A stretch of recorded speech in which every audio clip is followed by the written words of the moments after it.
வணக்கம் சைலேஷ். வணக்கம். சாப்பிட்டாச்சா? சாப்பிட்டாச்சு. ஸோ இன்னைக்கான இன்டர்நேஷனல் டு இன்லேண்டில் நம்ம உலக செய்திகள் பார்க்க போகிறோம். உலகத்தில் நடந்த முக்கியமான சம்பவங்கள் பற்றி பார்க்க போகிறோம். ஸோ வீடியோக்குள்ளே போயிடலாம். ஃபஸ்ட் நியூஸாக என்ன அப்படின்னா, இந்தியாவோட first Vande Bharat sleeper trains வந்து இன்னைக்கு சேஃப்டி ட்ரையல்ஸ் எல்லாம் 180 கிலோமீட்டர் ஸ்பீடில் ட்ராவல் ஆகிறப்ப அந்த சேஃப்டிக்கான எக்யூப்மெண்ட்ஸ் எல்லாம் எந்த அளவுக்கு ப்ராப்பராக கை கொடுக்குது, ஒர்க் பண்ணுது அப்படின்றத ட்ரையல் பார்த்துருக்காங்க. ஆ, ஸோ ஒரு ஸ்பீடில் ட்ரையல் பார்த்துட்டே இருப்பாங்க. இப்போ வந்து 180 கிலோமீட்டர் ஸ்பீடில் ட்ரையல் ரன் சேஃப்டி எக்யூப்மெண்ட்டுக்கு முடிஞ்சிருக்கு. ம், ஸ்லீப்பர் ட்ரெயின்ஸ் வந்தே பாரத்லேயே ஒரு 2 கேட்டகரி இருக்குன்னு நினைக்கிறேன். ஸ்லீப்பர் ட்ரெயின்ஸில் இந்த ட்ரையல் முடிச்சிருக்காங்க. ஓகே. ஸோ செகண்ட் நியூஸ் என்ன அப்படின்னா, ட்ரெயின் டிக்கெட்டை அன்ரிசர்வ்டு ட்ரெயின் டிக்கெட்டை ஆன்லைனில் புக் பண்ணோம் அப்படின்னா 3% டிஸ்கவுண்ட் இருக்குது அப்படின்னு ரயில் ஒன் அப்படின்ற இந்தியாவோட ரயில்வே டிபார்ட்மெண்ட்டோட ஆப் இருக்குது. அந்த ஆப் மூலிமா அன்ரிசர்வ் டிக்கெட்ஸ் வாங்கினோம் அப்படின்னா 3% டிஸ்கவுண்ட்னு சொல்லியிருக்காங்க ரயில்வே டிபார்ட்மெண்ட். சரி. தேர்ட் நியூஸ் வந்து என்ன ஆப்பு? ரயில் ஒன், RAIL 1 ONE 1 ரயில் ஒன். ஏற்கனவே ஒண்ணு யூஸ் பண்ணுவோம். அது சென்னைக்கு மட்டுமோ? IRTCன்னு ஒன்று இருந்துச்சு.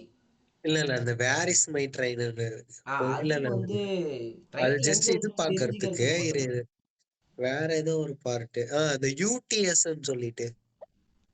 UTS இல்லை, அது மேபி அது சென்னையோட தான் இருக்கலாம்.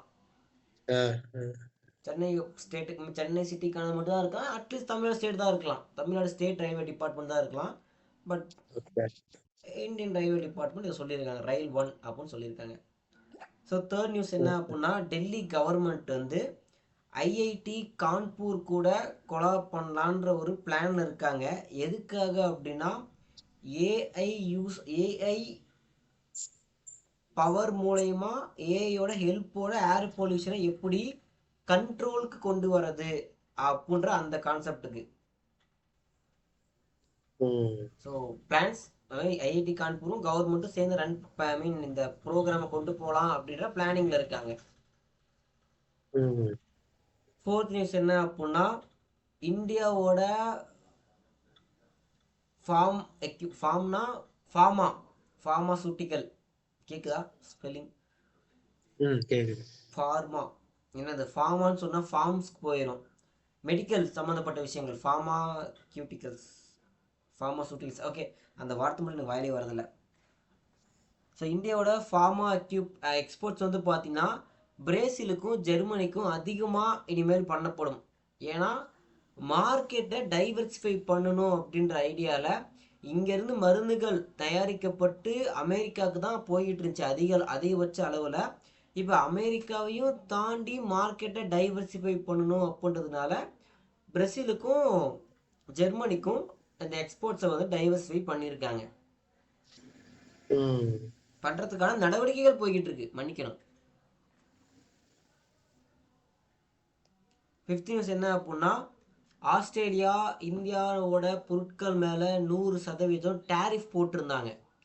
இந்தியாவோட ஆ, எந்த விதமான எக்ஸ்போர்ட்ஸ் வந்து ஆஸ்திரேலியா இம்போர்ட் பண்ணுற விஷயங்கள் இருக்கும் இல்லையா, அது எல்லாத்துக்குமே 100%, 100 ரூபா பொருள்னா 100 ரூபா டேக்ஸ் போட்டிருந்தாங்க. இப்போ அந்த டேரிஃபை ஃபுல்லாகவே ரிவர்ஸ் பண்ணுறாங்க, ஜீரோ டேரிஃப். அடேங்கப்பா. இந்த மாற்றத்துக்கு காரணம் என்ன? மாற்றத்துக்கு காரணம் தகவல் மட்டும் தான் கிடச்சிருக்கு. இதுக்குள்ளே என்ன நடந்துச்சு, இன்டர்நேஷ்னல் ரிலேஷன்ஸ் எப்படி இருக்குது. ஏன்னா இவங்க வந்து எக்கனாமிக் ஃப்ரீ ட்ரேட் அக்ரிமெண்ட் சொல்லி ஒரு நாடுகளுக்குள்ளேயும் நம்ம நிறையா பார்த்துருப்போம். எஃப்டிஏன்னு சொல்லி, ஃப்ரீ ட்ரேட் அக்ரிமெண்ட் அப்படின்னு சொல்லி. ஸோ அந்த மாதிரி இவங்க ஒரு ஃப்ரீ ட்ரேட் அக்ரிமெண்ட் போட்டிருக்கலாம். அந்த கண்டிஷன்ஸ் படி இந்த டேரிஃபை ஜீரோ பண்ணியிருக்கலாம். பட் பர்டிகுலராக ஏன் அப்போ நான் பார்க்கல, நம்ம பேசுவோம் அதை பற்றி. ஸோ இஸ்ரோ வந்து பார்த்தா அப்படின்னா 3வது லான்ச் பேடை ஸ்ரீஹரிகோட்டாவில் கிரியேட் பண்ண இருக்காங்க. 4 வருஷத்துக்குள்ளார 3வது லான்ச் பேட். இப்போ ஆல்ரெடி 2 இருக்குது, 3வது புதுசாக உருவாக்க போகிறாங்க. ம். 7th நியூஸ் என்ன அப்படின்னா, இந்தியன் டிஃபென்ஸ் செக்டரில் ப்ராஜெக்ட் 18 அப்படின்னு சொல்லக்கூடிய ஒரு ப்ராஜெக்ட் வந்து ஒர்க் பண்ணிக்கிட்டு இருக்காங்க. இந்த ப்ராஜெக்ட் எதை பற்றினதுன்னு பார்த்தீங்கன்னா, நெக்ஸ்ட் ஜென்ரேஷன் டெஸ்ட்ராயர்ஸ் அப்படின்னு சொல்லக்கூடிய ஒரு வார்ஷிப் பற்றி, ஒரு போர்க்கப்பலை பற்றி.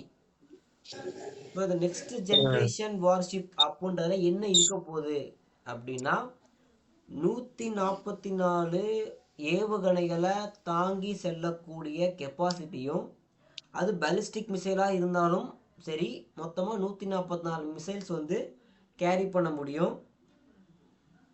500 கிலோமீட்டருக்கு அந்தாண்ட வர எனிமிஸை கூட ட்ராக் பண்ணுறதுக்கூடிய சிஸ்டத்தை வந்து இன்பில்ட்டாக வச்சுருக்க போகிறாங்க. ஸோ ஒரு டெஸ்ட்ராயர்ஸ் எதுக்கு தேவை அப்படின்னா, ஒரு ஏர்கிராஃப்ட் கேரியர் மூவ் பண்ணுறப்ப மினிமம் ஒரு டெஸ்ட்ராயர், ஒரு க்ரூஸ், ஒரு சப்மெரின், அப்புறம் அதுக்கு இன்னொரு கப்பல், இன்னொரு ஃபியூவல் ஃபில் பண்ணி கொண்டு போகிற ஒரு கப்பல், இந்த மாதிரி 4 கேட்டகரி கப்பல் வந்து அதோட பாதுகாப்புக்கு போகும். மினிமம் ஒன்று, மேக்ஸிமம் எத்தனை ட்ராவல் ஆகும்னு தெரியாது. ஸோ அதில் டெஸ்ட்ராயர்ஸும் ஒரு கப்பல், அந்த 4 வெரைட்டியில் டெஸ்ட்ராயர்ஸ்னு சொல்லக்கூடிய இந்த வார்ஷிப்பும் பங்கேற்கும்.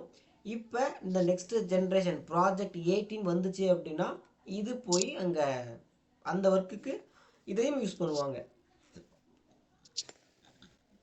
ஸோ 8th நியூஸ் என்ன அப்படின்னா, ஆந்திர பிரதேஷ் வந்து பார்த்தா அப்படின்னா, பிஜி முடித்த ஆயுர்வேதிக் டாக்டர்ஸ்க்கு 58 டைப்ஸ் ஆஃப் சர்ஜரிஸை பண்ணுறதுக்கு பெர்மிஷன் கொடுத்துருக்காங்க. ஸோ இதுவரை சர்ஜரிஸ் பண்ணுறதுக்கான பெர்மிஷன் பிஜி ஆயுர்வேதிக்கு கொடுக்கல. இப்போ ஆந்திரா கவர்மெண்ட் அந்த பெர்மிஷன் கொடுத்துருக்காங்க. மேபி மைனஸாக கூட இருக்கலாம், பட் இட்ஸ் ஸ்டெப், ஒரு சிங்கிள் ஸ்டெப்பு முன்னாடி போயிருக்கேன்னு வச்சுக்கோவேன். ஒரு எம்பிபிஎஸ் டாக்டருக்கு ஈக்குவல் அவர் ஒரு 0.5% ஈக்குவல் அமௌண்ட் ஆஃப் ரெஸ்பெக்ட் இருக்கும். ரெஸ்பெக்ட் இல்லை, அந்த பர்ஃபார்ம் பண்ணுறதுக்கான ஸ்பேஸ். நீ என்ன சொல்ற? கரெக்டு தான். ரெஸ்பெக்ட் வந்து டாக்டர்ஸ்னாலே ஒரு மரியாதை இருக்குது எல்லாத்துக்குமே. அவங்களோட கெப்பாசிட்டியை பெர்ஃபார்ம் பண்ணுறதுக்கான ஒரு ஸ்பேஸை வந்து கிரியேட் பண்ணி கொடுத்துருக்காங்க. ஸோ 9th நியூஸ் என்ன அப்படின்னா, கூகுள் வந்து விரைவில் மக்களோட பயனாளிகளோட மெயில் ஐடியை எடிட் பண்ணிக்கிறதுக்கான ஆப்ஷன் கொண்டு வரதா சொல்லியிருக்காங்க. இப்போ அதாவது coworker.gmail.com இருக்கிறத coworkers@gmail.com நீ மாற்றணும்னு நினச்ச அப்படின்னா மாற்றிக்கலாம். அந்த அட்டுக்கு முன்னாடி ஆனால் உன் அக்கௌண்ட் சேம் அக்கௌண்ட்டாக தான் இருக்கும். அக்கௌண்ட்டில் மாற்றங்கள் இருக்காது, ஐடியோ மட்டும் எடிட் பண்ணிக்கலாம் அப்படின்னு சொல்லியிருக்காங்க. ஸோ இது நிறைய விஷயம், நல்ல ஒரு அப்டேட்டாக இருக்கும். ஸோ இந்தியன் கவர்மெண்ட் வந்து எல்லா விதமான டாக்ஸி சிஸ்டம்ஸ் இருக்கு இல்லையா, ஓலா, ஊபர் அப்படின்ற எல்லா விதமான இந்த கேப் சர்வீஸ்லேயும் விமன் டிரைவர் அப்படின்ற ஆப்ஷனை வந்து மேண்டேட் பண்ண சொல்லியிருக்காங்க. கட்டாயமாக விமன் பேசஞ்சர் இருக்காங்க அப்படின்னா அவங்க வந்து விமன் டிரைவரை செலக்ட் பண்ணுறதுக்கான ஒரு ஆப்ஷன் இருக்கணும். விமன் டிரைவர்ஸ் இருக்காங்க, பட் விமனுக்கு விமன் டிரைவரே போகிற மாதிரி ஒரு லிங்கை கொண்டு வர்றதுக்காக டிரைவர்ஸ் யார் வரப்போகிறாங்கிறத காட்டும். அதில் வந்து விமனும் இருக்கிற மாதிரி ஒரு ஆப்ஷனை வைக்கணும்னு சொல்லி சொல்லியிருக்காங்க. மேண்டேட் பண்ணி கட்டாயமாக வச்சே தீரணும்னு சொல்லியிருக்காங்க. 11th நியூஸ் என்ன அப்படின்னா, நவி மும்பை இன்டர்நேஷ்னல் ஏர்போர்ட் வந்து சக்ஸஸ்ஃபுல்லாக அதோட ஃபஸ்ட்டு ஃப்ளைட்டை வந்து இன்னைக்கு லேண்ட் ஆகியிருக்கு. So it's operational from today.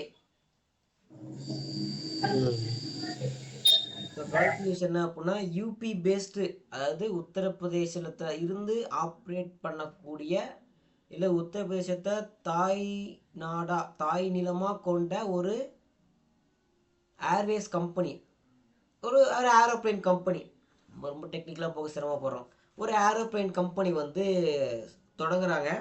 அவங்க பேர் வந்து பார்த்தீங்கன்னா ஷாங்க் ஏர் அப்படின்னு அந்த ஏர்லைனோட பேர். இண்டிகோ, ஏர் இண்டியா மாதிரி ஷாங்க் ஏர் அப்படின்றது இந்த கம்பெனியோட பேர்.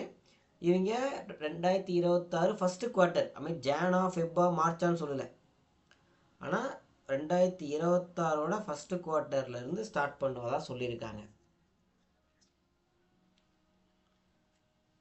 ஸோ 13வது நியூஸ் என்ன அப்படின்னா 2036க்குள்ள ரஷ்யன் கவர்மெண்ட் நிலால ஒரு நியூக்ளியர் பவர் பிளான்ட்டை பில்ட் பண்ண இருக்கிறதா சொல்லியிருக்காங்க.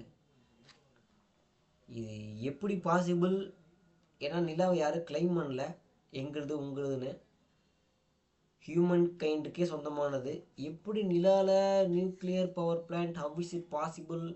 ஸோ இன்டர்நேஷ்னல் லாஸ் இருக்குது, கம்யூனிட்டிஸ் இருக்குது, எப்படி இது ப்ராக்ரஸ் ஆகும்னு தெரில, பார்ப்போம். வீம்புக்குனே பண்ணணும்னு நினைக்கிறாங்க போல. ஆமாம், ஒரு இன்டர்வியூவில் எலான் மஸ்க் என்ன சொல்லியிருக்காரு அப்படின்னா, ஒரு இன்டர்வியூவர் கேட்குறாரு உலகத்தில் நீங்கள் தான் பெரிய பணக்காரன் அப்படின்னு.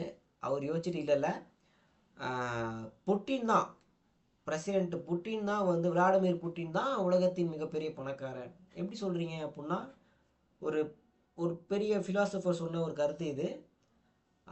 எவன் ஒருத்தன் இன்னொரு டெரிட்டரியை போய் அவைல் பண்ணுறது அளவுக்கு கெப்பாசிட்டி வச்சுருக்கானோ அவன் தான் பணக்காரன்ற மாதிரி அவர் சொல்லியிருக்காரு. அப்படி பார்த்தா புட்டின் தான் பணக்காரன் அப்படின்னு ஒரு ஃபன்னியாக கலாய்ச்சிருப்பார். பட்டு புட்டின்கிட்ட பவரும் இருக்குது, பணமும் இருக்குது அப்படின்றத மென்ஷன் பண்ணுறது மாதிரி சொல்லியிருப்பார். ஸோ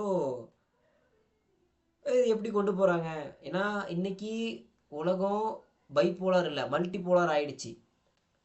2 பேர் தான் தலை, அவங்களுக்குள்ள சண்டைன்னு கிடையாது. 4-5 பேர் உள்ள என்ட்ரி ஆகிட்டாங்க, 4 பேருமே பவர்ஃபுல்லாக இருக்காங்க. ஸோ இது வந்து எப்படி ஓட்டிங் மூலயமா தான் நடக்கும், இது எப்படி ப்ராக்ரஸ் பண்ண போகிறாங்க அப்படின்னு பார்ப்போம். ஸோ 14th நியூஸ் என்ன அப்படின்னா, டெல்லி ஹைகோர்ட் என்ன சொல்லியிருக்காங்க அப்படின்னா, ஏர் பியூரிஃபையர் அப்படின்றது ஒரு மெடிக்கல் டிவைஸ்ன்னு டிக்ளேர் பண்ணியிருக்காங்க. ஸோ இதுவரை அது வந்து ஒரு ஒரு எப்படி சொல்கிறது, ஓகே, இதுவரை அது மெடிக்கல் டிவைஸுன்ற டைட்டில் கீழே இல்லை.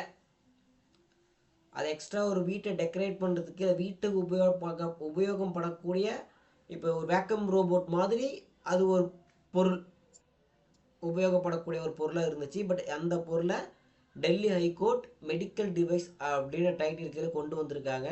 இதன் மூலயமா 18% எலக்ட்ரானிக் கூட்ஸ் அப்படின்ற டைட்டில் கீழே இருந்த அந்த ஏர் பியூரிஃபையருக்கு 18% டேக்ஸாக இருந்துச்சு. அது மெடிக்கல் டிவைஸ் அப்படின்னு டைட்டில் கீழே கொண்டு வந்ததுனால 5% தான் டேக்ஸ். ஏன்னா டெல்லியில் பொல்யூஷன் அதிகம். ஸோ வீட்டுக்கு வீடு ஊட்டியில் ஹீட்டர் இருக்க மாதிரி டெல்லியில் வந்து பியூரிஃபை வச்சுருப்பாங்க. ஸோ மக்களுக்கு வந்து இது ஒரு நல்ல, இதுக்கு மேலே பியூரிஃபையர் வாங்க போகிறவங்களுக்கு மிக நல்ல விஷயம். ஒரு அரௌண்ட் ஒரு 13% டேக்ஸ் காசு மிச்சம் பண்ணுறாங்க. கண்டிப்பா.